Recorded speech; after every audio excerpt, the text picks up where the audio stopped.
দর্শক আপনারা দেখবেন যে দুধ যদি ফেটে যায় আপনারা কি করবেন? এই জিনিসটা কিন্তু ফেলে দেওয়ার জিনিস না, অবশ্যই যে কোনো জিনিস তৈরি করা যাবে।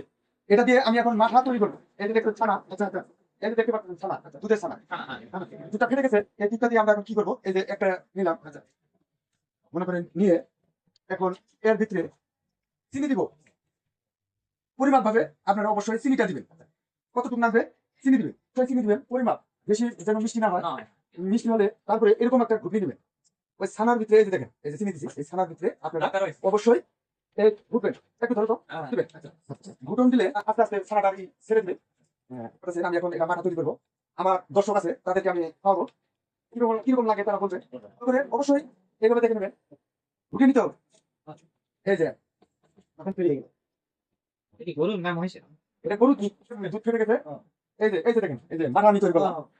আপনারা দুধ ফেটে গেলে কোনো সময় এই ছানাটা ফেলে দিবেন না। ফেলে দেবেন না। আচ্ছা দেখো, খাই দেখো তো, দেখো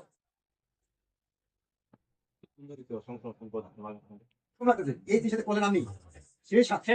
সেই সাথে শেষ হাত।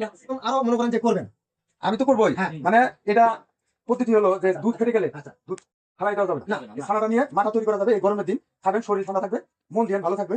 দেখেন আমি খাচ্ছি, যাক আলহামদুলিল্লাহ সুন্দর হয়েছে। মনে করতে পারি নাই যে এত সুন্দর মাঠা হবে। মানা হবে, হ্যাঁ।